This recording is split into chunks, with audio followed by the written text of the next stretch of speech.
Thank you so much, and welcome back to our fabulous edition called Ask Sheila. If you have not already made your wish, I'm going to ask you to go ahead and do so. This candle burns for each of you daily. I keep a separate candle going for my subscribers, hoping that you are truly knocking the ball out of the park in every way. So thanks so much again for joining me. I'm going to come right into the content, and I thank Morgan for the title of today's content, which is called Death by Talking, meaning the death of a relationship by talking. And I think you're going to understand why this title is so very appropriate based on the note that I received from Morgan. So let's lean in here, okay? Uh, Sheila, in a video series last year, I heard you say repeatedly that a relationship is only successful to the extent that needs are being met on both ends. I have virtually no needs being met. I feel like all we are doing is talking about the same issues again and again for the last 2 years. The conversations all start the same. Me complaining about a lack of excitement coming toward me, very little physical affection, and dead energy in general. It ends up with her saying, I'm going to try harder. If it were a hot and cold relationship, I could deal because heat is something. This is like craving a hot cup of coffee and being served a lukewarm cup of it day after day. I'm so very tired of talking about it. At what point do you stop the madness, roll the dice, and move on? Thank you for answering this question, Morgan. So I'm reading this, and so much really just bubbles up uh, inside of me because Morgan and anyone else who is listening, the reality is we do this to ourselves constantly. Um, it clearly sounds like this person is not enjoying you and also unresponsive to you, and that's why you keep having the same conversation month after month, week after week, and year after year. And I'm going to break this down for you in the only way I know how, with great compassion, with great respect, but also very directly. Okay, so let me share a little story to really illustrate where I'm going with this. So most of you know that I have a daughter, and she's 6 years old. And for the this summer, we really started working with her because she's going to be going to the first grade. We really started focusing on, organization, keeping your room organized, and why that's so important. And, as you sometimes have to do, you have to tell the kids more than once. Sometimes you really have to stay on them.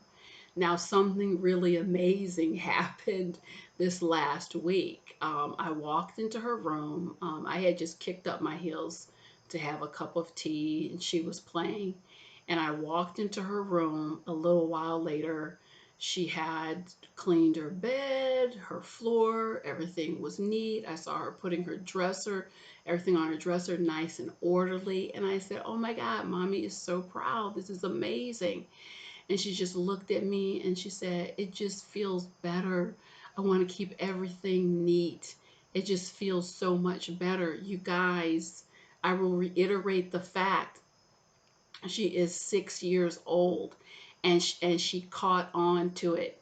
We haven't had that many conversations about keeping things neat and clean. And again, she's 6, and the reason why she caught on and we didn't need to keep having conversations is why. Number one, she's engaged. Okay, she's plugged in to me.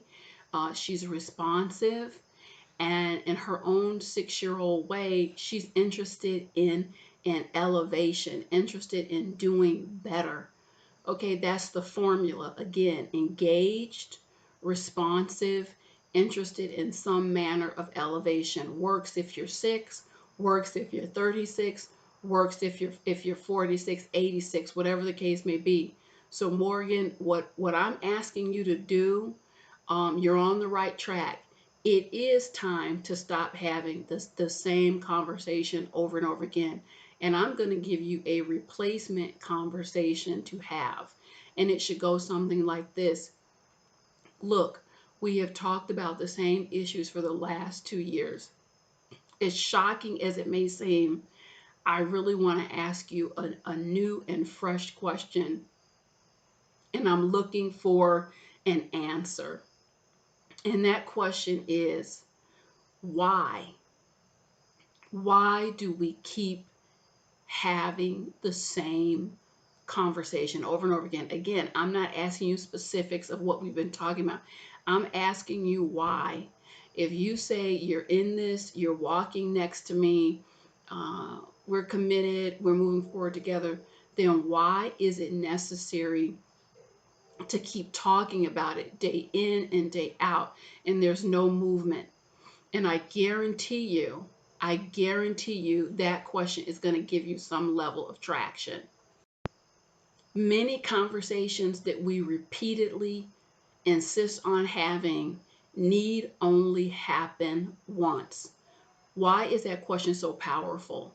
The question, I repeat, why do we continue to have the same conversation? See, that takes it up to a different level. Let me go a little bit deeper and share a personal story with you. As I've shared with you guys many times before, at one point in my path, I was in a toxic and ridiculous, that's the only way to describe it, a toxic and ridiculous relationship. And again, I was the one constantly. It was the same conversation having to do with um, affection, having to do with conversation, having to do with just levels of excitement. Over Morgan, I was literally you, just in a different body and at a different time. And I'm telling you, I've always been an advocate of just prayer and getting quiet for clarity.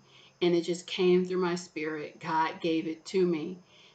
You're asking the wrong question. And the same question I'm suggesting you ask, I just really came out with it. I'm like, I don't even want to have the same conversation anymore. Fresh question. Why is it? Why is it that I'm spending so much time, and here you're sitting, spending so much time listening to these questions? The enthusiasm, the affection, just the general decency and momentum is not here. Why, if you care and you say you do we keep having the same conversation and there's been no movement and no correction? Again, I'm not interested in the old stuff, these points of interest. I just want to know, why do we have to keep having the conversation? And I kind of got a blank stare and I said, I'm just going to wait as long as it takes for you to come up with something, because this is really it for me. I'm not interested in revisiting any territory, because it's just been too long. And eventually it all came out. It all came out. Sheila, we're having the same conversation, because I really, this is not a relationship that I feel like I'm going to move forward with, etc., etc. I'll spare you guys all the gory details, but the reality is that relationship and going through that process and all the just craziness that came with it, it really crystallized for me of an exceedingly powerful lesson. And it's really so much of the underbelly of my work. And that message is, you guys, and I've written it in all my books, nothing good together, nothing good together ever breaks apart. Okay? And also, when someone is respecting you, they're into you, again, they're engaged, they want to elevate, and they're responsive. You don't have to keep having the same conversation over and over again, because they are going to get right to it. It's about, how quick can I do this? I care for you. I love you. I want to see you comfortable. I want to see you happy. It is okay. And I feel many people need this message, because we just we give ourselves over to some of these relationships that are less than blood, sweat, tears, getting nothing, little to nothing back. And you have to ask yourself, in the name of what? In the what are you doing it for? Now, Morgan, the bottom line is this: she is not enjoying you for whatever reason. I don't know. You sound like a lovely person, but bottom line, she is not enjoying you, or into this journey that you are trying to take and you're leaning into. And you know what? I don't know about you, but I'm not going to drag anyone along on this trip with me. If you're not enjoying me, lifting me up, I'm lifting you up. I would ask again, no, I'm being serious. What the hell are we doing here? What are we doing here? It's one thing, I'm not talking about relationship lumps and bumps. We all have, little ups and downs, things you get through quickly and move on. That's not what I'm referring to here. I'm referring to a constant drag and a constant lack of responsiveness in the relationship. That's what I'm referring to, where it is so consistently, the vibration is so consistently low, it turns into a situation of degradation, where someone is just consistently sad. If you're in a supportive, uplifting relationship, really the only problem should be, how much laughter are we having? How much love are we showing for one another? Despite what you will hear these people saying, that's really what it boils down to. Healthy relationships are two people coming together to be engaged and responsive, care for each other, lift each other up. One of the another great lessons and joys of my life was eventually, later in life, I would say, running into Mr. Kiss, my husband, and getting an opportunity to actually bear witness to what it looks like, and being able to participate in a healthy relationship. Not that things have been perfect 100% of the time, but I'll tell you what, any issues or concerns that come up, we sit down. What do you need from me? What can I do? Tell me what I can do to make it better. And I tell you what, any conversation only needs to happen once. I will guarantee you that. Why? Because I'm very interested in elevating elevating the relationship, keeping this man happy, comfortable, and it's very reciprocal, mutual, very equal on both sides. Why in the world? Why in the world, if you're taking a walk with someone down the road of life, why would you want the conditions to be rainy and thunderstorm rather than bring out the sun? Why would you want that road to be anything other than beautiful, fresh pavement, easy to walk on? Why are you putting gravel, rocks in the way, obstacles? And that's what happens when you're in a relationship and your counterpart is not interested in meeting your needs. And I don't know where these messages came from. I'm here with a fresh message and a fresh body of work. All these books and things written about suffer in your relationship. No suffer. We can work on a relationship. We can be respectful, and we can nurture and hold up a bond. But I'm not a believer in suffering, perpetual suffering. You have to look at this. What are you suffering? What are you suffering for? Doggone it, at some point, people want to experience a rainbow at some point in on the journey.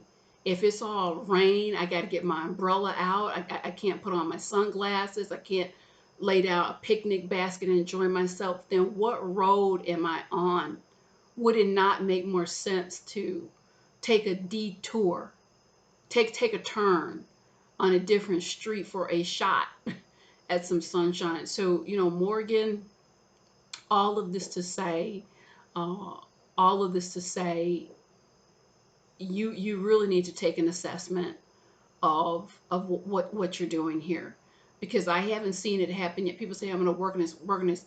Even if you are working on a relationship, it takes energy coming back. It takes energy from two to lift it up. And you guys, it is okay, because I do believe people need to hear this message. It is okay when a situation has turned to one of degradation. There is no responsiveness coming at you.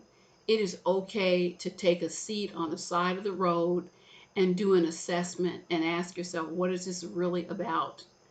I just do not believe that the good Lord created us to suffer perpetually in any relationship. I will say that, whether it's a romantic relationship, family relationship. Listen, if you're not, I'm going to say again, my goal is to be a blessing to everyone in my path. Everyone who knows me, this woman, just all she wants is to be a blessing, to love you, good vibes, harmony all the way around. If that's not what you're experiencing here, and I'm not getting that from you, then we need to go our own separate ways. You're not enjoying the fruits of what I'm out here doing. What the energy that I'm giving is not being responded to. It's not reciprocal. So it's a common sense approach. I'm not old school. I'm not ultra modern. What you get here with Sheila Robinson Kiss is common sense. It's just common sense. And a lot of people say, well, easier said than done. Fear comes in. You're not used to, I'm going to stay. Well, all I can say is a ship, I've quoted this before, a ship in harbor is safe, but it does not belong there. The ship and harbor is safe. It does not belong there. If what you're going to do is entertain fear, and if the base of your relationship, what keeps you there is fear and not a sense of elevation, respect, love, loyalty, then you're doomed in the first place.